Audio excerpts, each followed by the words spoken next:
no ponerse bravos por No cualquier ser cosa. envidioso. Espera. Las opiniones de los demás. Espérame, uno por uno. Primero va Laura, Camila, Juancho y Aleja. Y luego Luis. Ya, profe. Y luego Joan. Entonces comienza Laura. ¿Qué será ser tolerantes? Respetar las palabras y ideas que dan los demás. Respetar, sí, podría ser. ¿Quién sigue, Cami? ¿Tú qué crees que es ser tolerante? Tolerante es respetar a las personas, como dijo Laura, su decisión y también que los hagan respetar y pues no ser como muy fastidioso en ese tipo de manera. Sí, Juancho.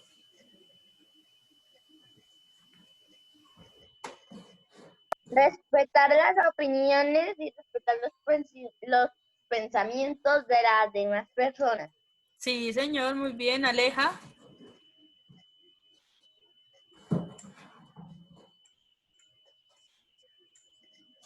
Aleja.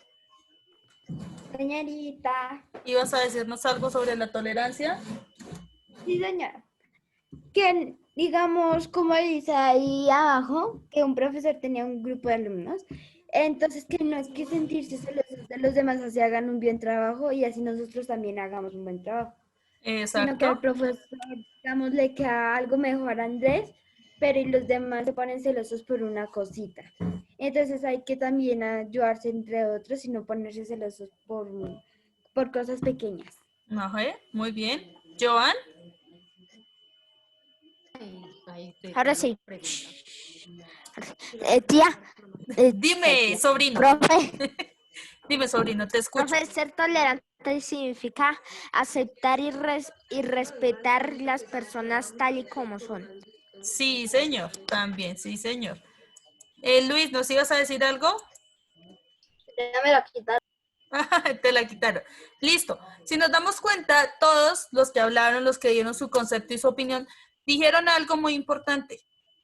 Respetar, escuchar, ¿no es cierto?, la opinión y las acciones de algunos compañeros. Resulta que ser tolerantes es una cualidad que tienen todas las personas y que nos define por ser personas respetuosas, amables, ¿no es cierto?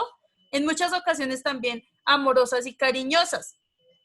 Estas cualidades, cada persona, las manifiesta de diferentes maneras, de diferentes formas. ¿Listo? Acá tengo una pequeña lectura que voy a realizar, que ya Aleja nos adelantó un poquito. Dice, Dios nos enseña a ser tolerantes. Así como la luz es un elemento fundamental presente en cada ecosistema, Dios, que ha hecho la luz, está presente en todos nosotros. Sin Dios, nuestra vida no tendría razón de ser. Hay una historia acá. Un profesor tenía un grupo de alumnos y alumnos y estudiaba las escrituras con ellos. El profesor estaba muy complacido por el trabajo de Andrés y los demás se mostraban algo celosos, pues su maestro adulaba solo a ese compañero.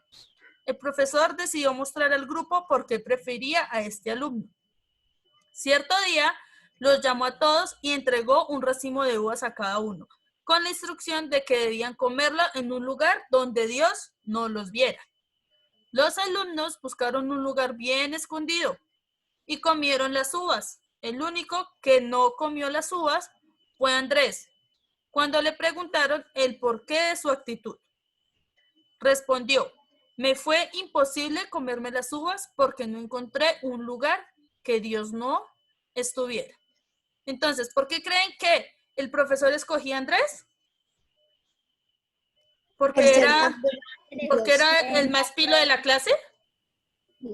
Más. Porque era como el preferido del profe. ¿Era el preferido del profe? Era el preferido y era el mejor en la clase de escritura. Dime. Era Prefería ese alumno. donde iba, él no se sentía seguro de sí mismo para comer esa comida que le da Dios. Pues resulta que no. Ni era el preferido del profe porque fuera el más inteligente o porque fuera el que mejor hacía las cosas, ni era, ni se escondió porque no se sentía inseguro, como dice Cami, no. Resulta que él era aludido, digamos, aludido por el profesor. ¿Por qué? Porque era un niño que primero sabía escuchar, segundo, era un niño que confiaba y sabía que Dios siempre lo iba a acompañar y iba a estar con él, que sin importar el dónde se escondiera, Dios siempre lo iba a ver. ¿Sí se dan cuenta? Si nos damos cuenta, todos los niños escogieron un lugar. Si ustedes van y se esconden debajo de la mesa, Dios ahí los va a ver, porque Dios está en todo sitio y en todo lugar. El niño no. El niño que dijo, yo no me escondo, o así me esconda, Dios me va a ver y me voy a, si yo me como las uvas, pues estoy haciendo algo incorrecto. Lo que no hicieron los demás niños se escondieron y se comieron las uvas. ¿Por qué? Porque primero no creían y no tenían esa creencia en Dios, ¿no es cierto? Y lo segundo, porque de pronto, no sé, querían ser los primeros, ahí es donde vemos que son los primeros que quieren hacer las cosas y finalizar rápido, sin detenerse primero a analizar y a ver las cosas de otro punto de vista, ¿no es cierto? Entonces, de pronto Andrés, ¿por qué se tenían que esconder? Porque el profesor los puso a prueba. El profesor les dijo, voy a darles las uvas a cada uno y les voy a decir, se van a esconder en un lugar donde Dios no los vea. Y acá al principio nos está diciendo, él estaba estudiando las escrituras de Dios, ¿no es cierto? Estaba viendo los mandatos que Dios decía y aquellas personas que son creyentes, yo no estoy diciendo que todos, porque hay algunos que no tienen la misma religión o las mismas creencias, aquellas personas que son creyentes saben que Dios está en todo lado y en todo momento, que escucha nuestras oraciones así nosotros estemos escondidos debajo de la cama, ¿no es cierto? Él escucha nuestras súplicas y nuestras peticiones. Entonces, ¿qué hizo el niño? Él sabía que Dios estaba con él, él sabía que Dios no le iba a abandonar y que si él se escondía a comerse las uvas, aún así lo iba a ver. Los otros niños no lo vieron de esa forma, los otros niños lo vieron como que el profesor tenía un elegido, un preferido y que a los demás los hacía hacia un lado. ¿Por qué? Porque nunca se detuvieron a escuchar realmente cómo era la palabra de Dios, qué era lo que el profesor quería enseñarles acerca de Dios, ¿no es cierto? ¿Listo? Entonces, toda esta de la tolerancia, toda la palabra de la tolerancia, así como lo dijo Joan, es aprender a respetar, a escuchar y a obedecer también la palabra de las demás personas. No ignorarlos. Muchas veces nos hablan o nos dicen cosas y nosotros como que no escuchamos. Y después nos vamos a dar cuenta que eso que nos dijeron realmente nos iba a servir para algo. Y a veces nos sucede o nos sucede mucho en nuestros hogares con nuestros papás, ¿no es cierto? Que nuestros papás nos dicen las cosas por alguna razón y nosotros muchas veces no les escuchamos. Y cuando nos ocurre algo decimos, oiga, ¿por qué yo no le hice caso a aquello que mi papá me estaba diciendo, ¿no es cierto? Sí, Listo. profe.